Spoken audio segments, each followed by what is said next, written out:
Irmãos, vocês sabem muito bem que os fariseus não gostavam muito de Jesus. Os fariseus eram os religiosos daquela época. E eles perseguiam Jesus. Vira e mexe, eles estavam tentando prender a Jesus, ou tentando desmoralizar a Cristo. E Jesus, em diversas ocasiões, escancarou a hipocrisia daqueles religiosos que eram religiosos só de aparência, mas não tinham o coração em Deus. Olha, a gente vê Jesus falando assim para os fariseus: vocês fariseus, ele falando para o povo, fala assim: olha, não sejam como os fariseus quando vocês estiverem orando. Não imitem os fariseus. Por quê? Porque eles gostam de ficar em pé e fazer orações altas para todo mundo perceber como eles são espirituais. Não sejam assim. Eles são hipócritas. Quando vocês orarem, vão para o recanto do teu aposento. Ora em secreto, e o Pai que vem em secreto recompensará. Quando vocês praticam a caridade, quando vocês estão à esmola, não toquem trombeta como fazem os fariseus. Então Jesus sempre estava colocando os fariseus como pessoas que realmente não estavam andando e sendo exemplo para ninguém. E há muitos outros episódios semelhantes. Mas o curioso é ver que mesmo assim Jesus não faz acepção de pessoas. Ou seja, Jesus, sendo convidado para comer na casa do fariseu, o que ele faz? Ele aceita o convite, ele vai. Jesus aceita o convite para estar na casa de um fariseu. Jesus era visto constantemente na casa também de pecadores. E quando ele estava na casa de pecadores, digamos assim, aqueles que eram considerados naquela sociedade como pecadores. Porque quando a gente fala de pecadores, os fariseus também eram pecadores, e a gente sabe muito bem. Mas os fariseus não se consideravam pecadores, consideravam outros pecadores. As prostitutas são pecadores, os publicanos são pecadores, os que se embriagam são pecadores, os ladrões são pecadores, os assassinos são pecadores. Nós somos religiosos, nós somos santos, nós somos filhos de Abraão, nós fazemos a vontade de Deus. Então eles se sentiam acima do bem e do mal, uma casta privilegiada. E eles não se misturavam com a galera da sociedade, eles não se misturavam com os pecadores. E quando viam a Jesus comendo e bebendo com os pecadores, eles desciam a lenha, falavam mal de Jesus. Agora, Jesus está também comendo na casa de um fariseu. Veja que Jesus não faz discriminação, porque ele veio para salvar todo mundo. Ele quer salvar o rico e o pobre.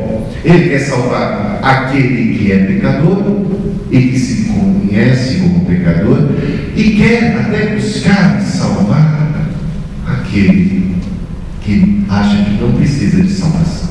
O problema é que quando a gente acha que não precisa de salvação, fica difícil reconhecer a necessidade de médico quando nós não nos sentimos doentes. Podemos estar sendo comidos por dentro por conta de uma doença, mas se nós não a reconhecemos, não vamos ao médico, não vamos ao hospital. Maior cego é aquele que não quer ver. E isso é que nós vamos presenciar agora. Mas é interessante a princípio notar que Cristo é muito aberto, que Cristo não fazia discriminação, ele não escolhia entre um e o outro. Era o Cristo que veio para todos. Eis que estou à porta e bato. Se alguém ouvir a minha voz, abrir a porta, entrarei em sua casa, cearei com ele e comigo. Foi convidado para uma festa de casamento, lá estava Jesus. Foi convidado a estar e a comer na casa de um publicano como Mateus, lá estava Jesus. Foi convidado para estar na casa de Zaqueu, o chefe da corja de ladrões e salteadores, que eram aqueles publicanos. Lá foi Jesus. Onde ia Jesus, ele ia para transformar as pessoas. Ele era visto em contato com leprosos. Ele não discriminava qualquer espécie de pessoas, nem mesmo os fariseus. Lá estava Jesus, aceitou o convite e foi. Então a gente pode imaginar a princípio que o fariseu tenha convidado Jesus porque estava agora encantado por Cristo, estava admirado, queria conhecê-lo melhor, né? Será que era esse o caso? Bem, quando a gente vai lendo essa história, ela vai desvendando a realidade das coisas. Bem, não era bem esse o caso.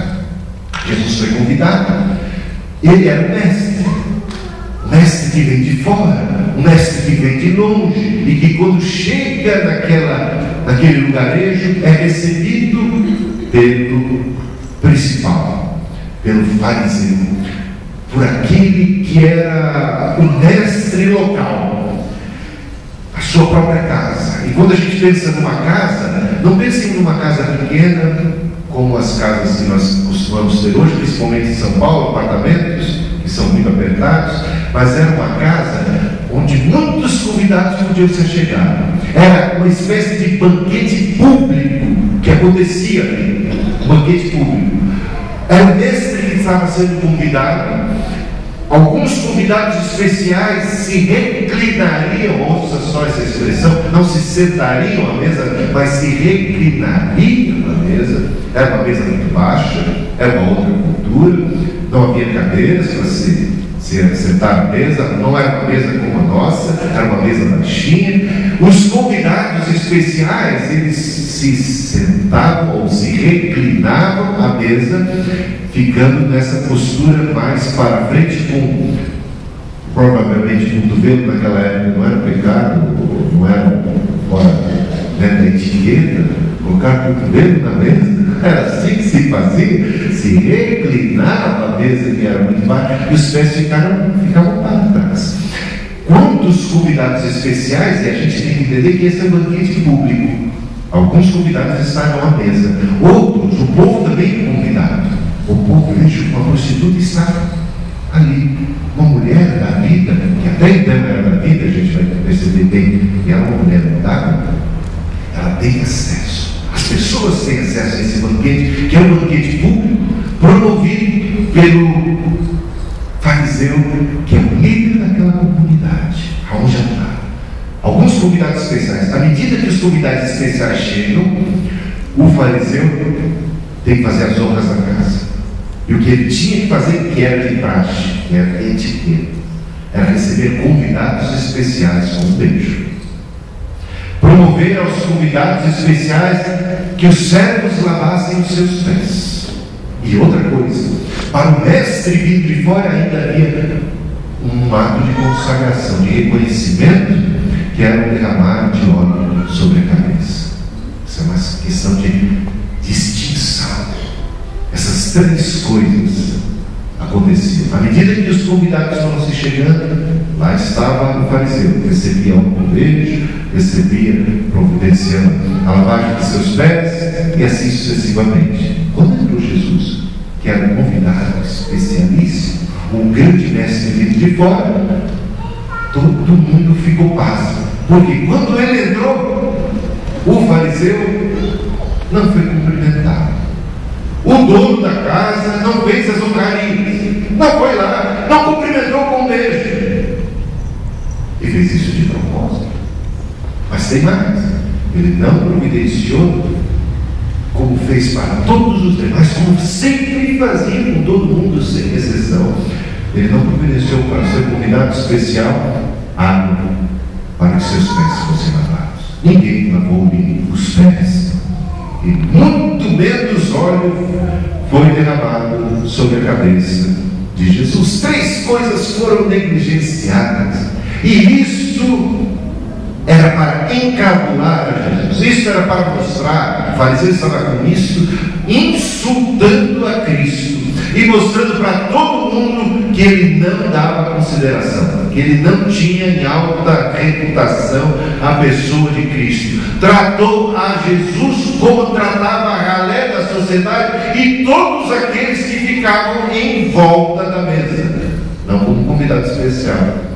Mas lá foi Jesus, e todo mundo esperando qual é a reação de Jesus. O que Jesus vai fazer? Ele está sendo insultado, ele está sendo desprezado. E lá estava Jesus reclinado à mesa, e um impasse um impasse. Este homem está sendo insultado, algo terrível está acontecendo, e o que ele vai fazer? Todo mundo estava esperando que Jesus fosse se levantar naquele momento e sair esbravejando. A reação de Jesus é muito pacífica, muito tranquila. Sofre aquela humilhação, como ovelha muda diante de seus tosqueadores, não abriu sua boca. Estava lá, resignado, sofrendo humilhação, desprezado. Fizeram pouco caso dele, não receberam como honra, não houve beijo, não houve água para lavar os seus pés, não houve óleo derramado sobre sua cabeça. Está ali, desmoralizado à vista de todos. Bem, nesse momento, uma mulher pecadora, provavelmente uma mulher adulta, uma mulher prostituta, que tinha fama de prostituta, que era conhecida, que era notória, que todos ali naquela região sabiam se tratar de uma mulher da vida, de uma mulher pecadora, segundo o que se entendia como pecador naquela época, naquela altura do campeonato. Essa mulher, quando vê Cristo sendo desprezado e maltratado, ela toma as dores de Cristo.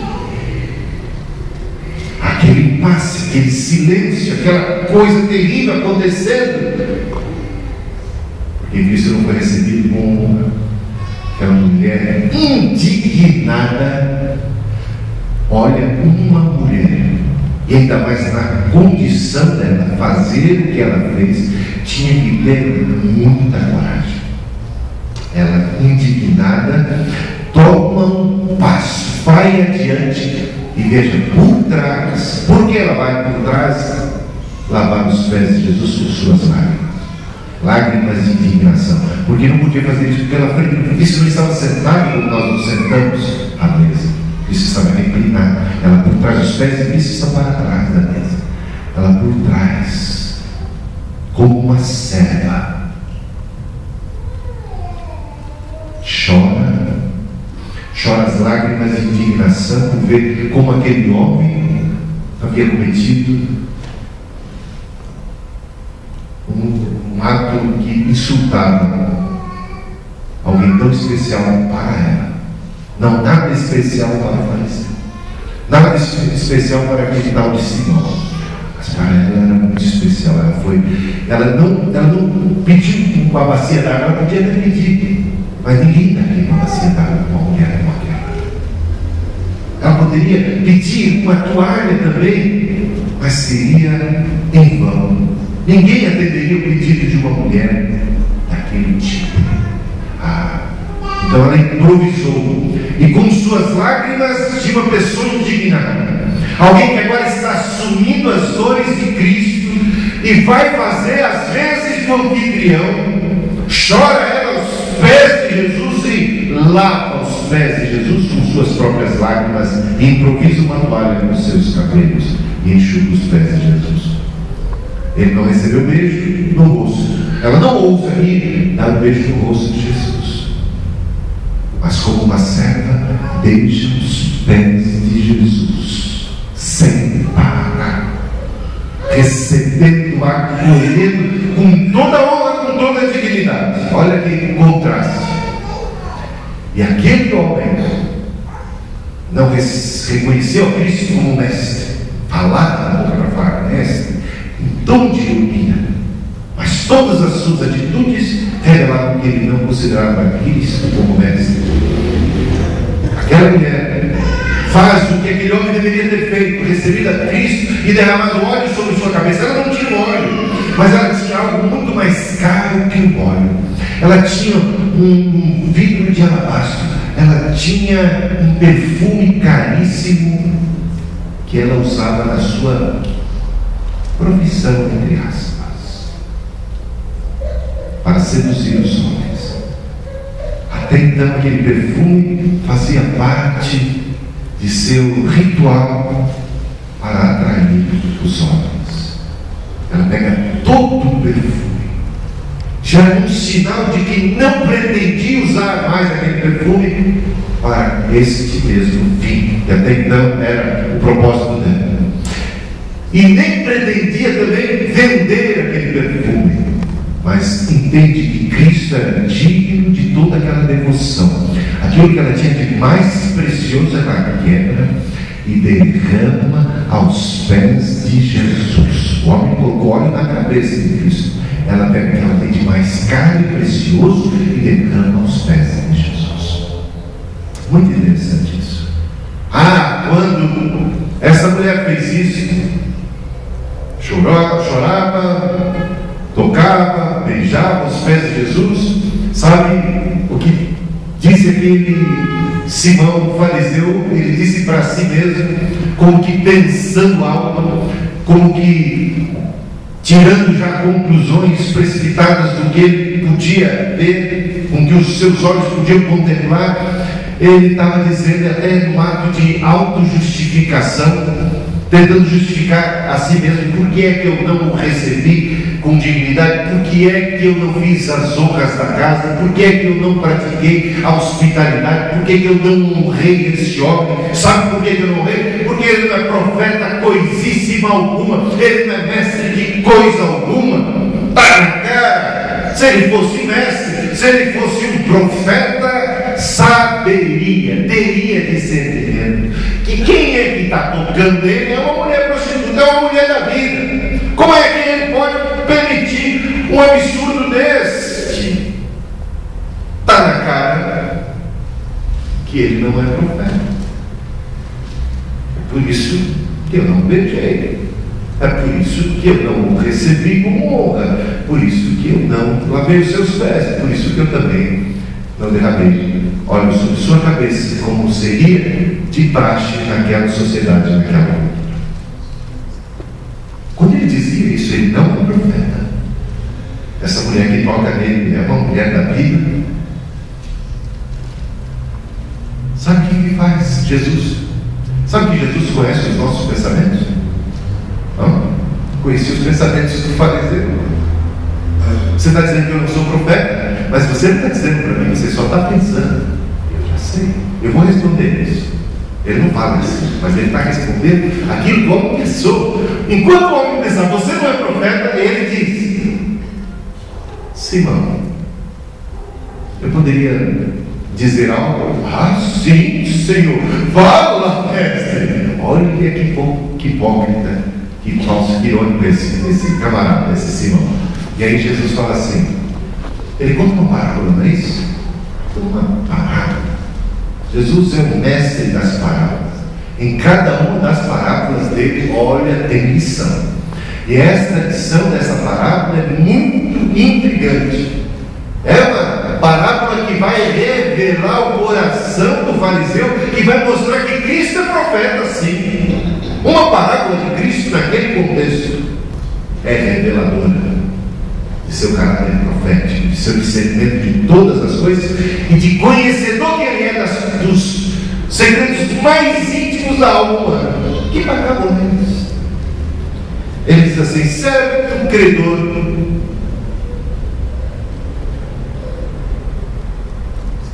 se deparou com duas pessoas que lhe deviam. Um lhe devia 500 moedas de prata, outro lhe devia apenas 50. Apesar de um dever 10 vezes mais que o outro, a questão é: nenhum dos dois tinha com que pagar. Um devia muito, 500 moedas, outro devia menos, 50 moedas. Mas o que igualava os dois era o fato de que, devendo muito ou devendo pouco, ambos não tinham com que pagar. Estavam numa condição de não poder honrar seus compromissos financeiros com aquele credor. O credor compassivo da necessidade, da situação de ambos os devedores, o que ele fez? Ele perdoou a ambos igualmente. Perdoou que devia 500, perdoou que devia 50. Ambos saíram de perdoados. A pergunta de Cristo agora, depois dessa parábola, para o credor é a seguinte: para o credor, para o fariseu é a seguinte: e aí? Se vão me diga uma coisa, qual dos dois vai amar mais o credor? O Criador foi compassivo com ambos. Qual dos dois vai ser mais agradecido? Qual dos dois vai se sentir mais devedor? Qual dos dois vai se sentir mais amado e vai amar mais? Aí Simão responde aquilo que é óbvio. Certamente que recebeu mais perdão, esse parece vai ter facilidade de amar mais ainda. Respondeste bem. É isso aí. Chegou no ponto da questão. Mas o que isso tem a ver com tudo que está acontecendo? E como é que isso revela, meus amados irmãos? Como é que isso revela que Cristo é profeta? Olha o que o homem estava dizendo consigo mesmo. Essa mulher que está tocando em Cristo é uma mulher prostituta, portanto Cristo não é profeta coisíssima alguma, é um profeta de Araque, porque se fosse profeta de verdade saberia, discerniria e não permitiria que ela lhe tocasse. Jesus conta essa parábola. Quem é que ama mais? Quem recebeu mais perdão. Quem recebeu mais perdão. Sabe o que Jesus responde? Respondeste bem, porque esta mulher, os pecados dela foram perdoados. Mas foram perdoados. Como foram perdoados? Você está chamando ela de pecadora? Você está encarando essa mulher como uma pecadora? Eu digo não. Você está equivocado. Esta mulher já é uma mulher redimida, é uma mulher perdoada, é uma mulher purificada. Mas como assim? Como assim redimida e purificada? Como assim perdoada? A prova de que esta é uma mulher perdoada são os seus atos. Os seus atos generosos, os seus atos de gratidão e os seus atos de amor. Olha os atos de amor dessa mulher. Não são sinal de que algo tremendo aconteceu em sua vida. O que ela faz a mim é algo que você devia ter feito, mas que você não fez. E você não fez porque você parece que não precisa de perdão. Você não fez porque você parece não precisar de mim e nem reconhecer meu valor. Eu entrei em sua casa e você me deu um beijo no rosto. Essa mulher não cessa de me beijar nos pés até esse presente momento. Entrei em sua casa, você providenciou uma bacia d'água para a lavagem de meus pés, mas essa mulher lavou com suas lágrimas e os enxugou com os cabelos. Você não ungiu minha cabeça com óleo, mas ela derramou o que ela tinha de mais precioso sobre os meus pés. Essa é uma mulher perdoada, muito perdoada. Quem muito é perdoado, muito ama. Qual é a sua relação com Deus hoje? Você se sente muito perdoado ou um pouquinho perdoado? Mais ou menos perdoado? Há um problema sério. Lembra dos dois filhos daquele pai que é pai do filho pródigo, mas também é pai do filho mais velho, lembra? Filho mais velho e filho pródigo. O filho pródigo aprontou nenhuma. Quando ele volta para casa, volta contrito, volta quebrantado, volta arrependido, volta humilde. E eu não sou digno de sequer estar na tua casa como um servo. Aprontei muito. E o pai me perdoa, faz uma festa para ele. Este filho recebeu, sentiu, experimentou o poder do amor de Deus. Filho mais velho fica indignado com a misericórdia que o pai ministra, dispensa ao filho pródigo, ao seu irmão mais novo. E ele diz assim: para mim o senhor não mata um cabrito para ele estar fazendo uma festa, matando um novilho. Está percebendo o contraste? Filho mais velho, filho mais novo. E a situação é a seguinte: esse filho mais velho, ele está cheio de si. Ele acha que tem direitos. Ele nem ama o pai. Ele não entende nada do pai. Ele não entende nada sobre graça. Ele não entende nada sobre perdão. Ele acha que ele não precisa de perdão. O problema dos fariseus é que eles se colocavam numa categoria de pessoas que não precisam de perdão. Eu faço o que é certo. Eu quero que Deus me trate conforme as minhas honras. Que Deus me retribua conforme o bem que eu tenho feito para isso, para aquilo, para que eles se achavam pessoas espirituais. Eu não preciso de perdão. Eu não preciso de salvação. Eu não preciso de misericórdia. Portanto, eles também não se sentiam muito devedores a Deus e nem muito agradecidos a Deus. Qualquer uma bênção e dádiva que eles, porventura, recebessem de Deus, eles se achavam merecedores e dignos dela. Esse é o problema dos fariseus, o problema do religioso. Acabam não tendo amor por Deus, acabam não tendo gratidão por Deus. E nós? Porque aquela casa do fariseu, ela representa ali como que uma casa, naquela casa a gente tem duas atitudes: a atitude do fariseu que desprezou a Cristo e a atitude da mulher que valorizou a Cristo, que reconheceu a Cristo, que honrou a Jesus. E a casa da gente, a nossa?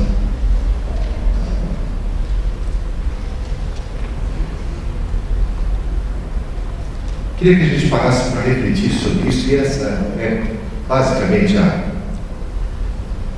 conclusão da mensagem.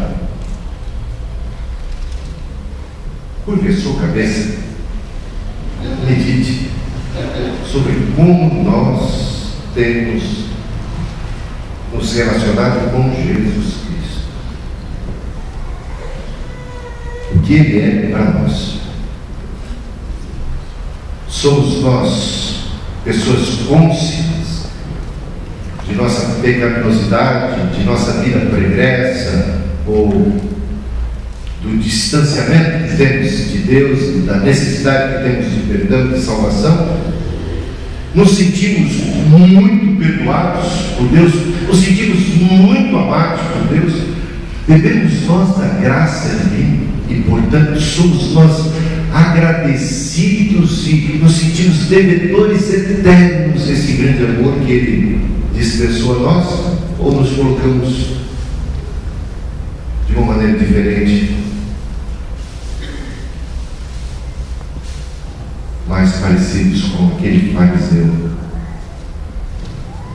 que fez pouco caso de Jesus? Como é que nós, na igreja mesmo, como é que nós somos a igreja? Nós somos a igreja tendo encontro com o Senhor, certo? Como é que nós recebemos a Jesus, mesmo entre os da família da fé?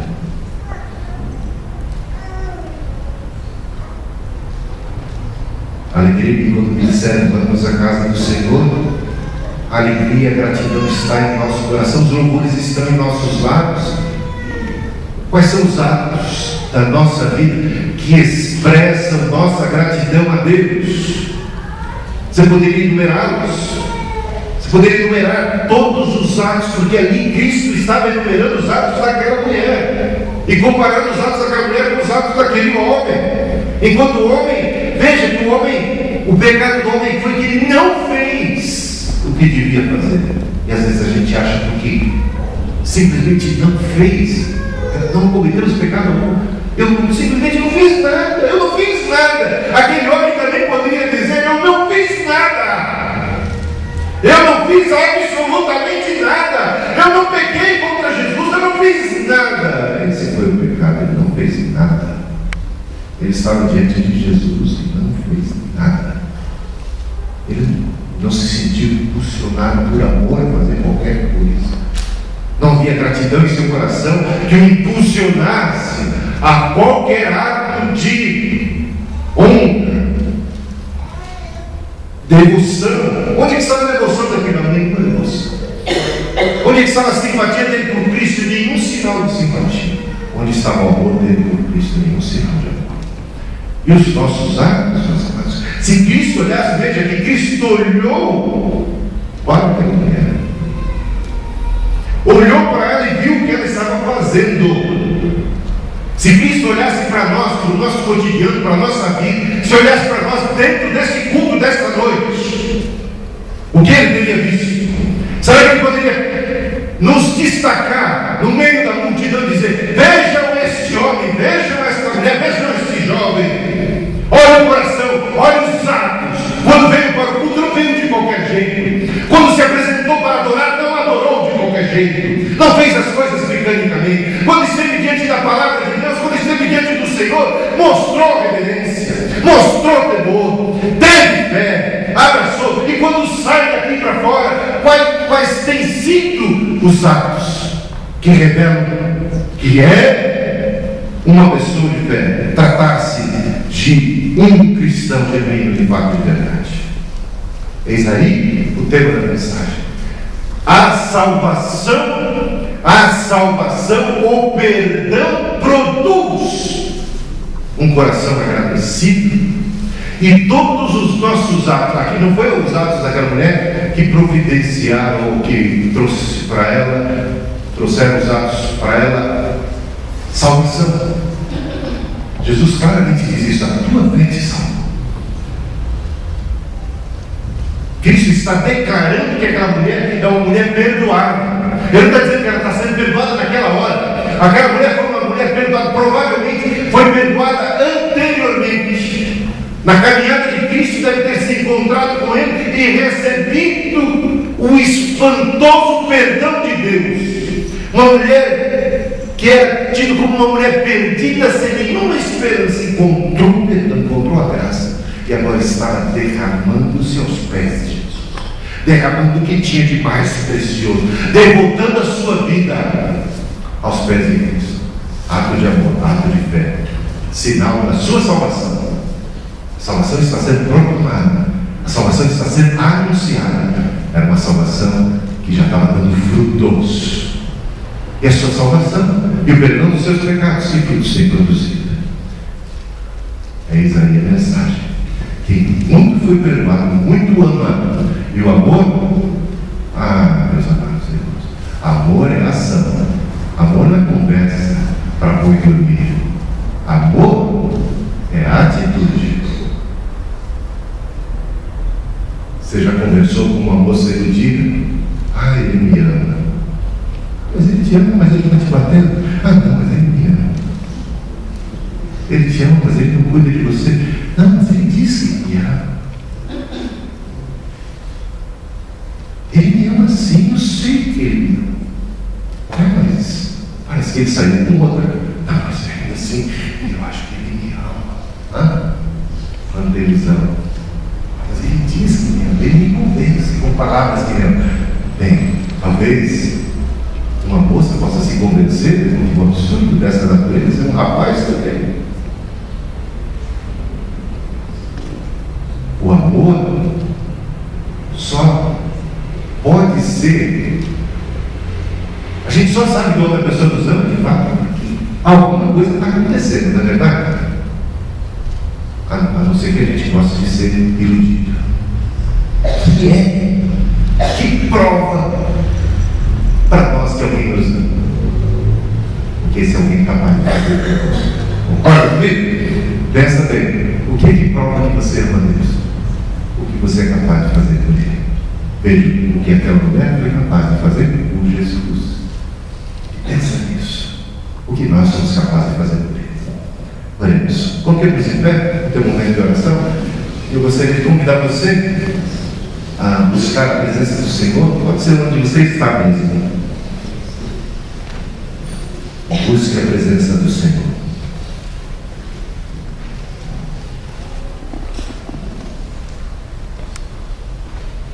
Peça para o Senhor sondar o teu coração.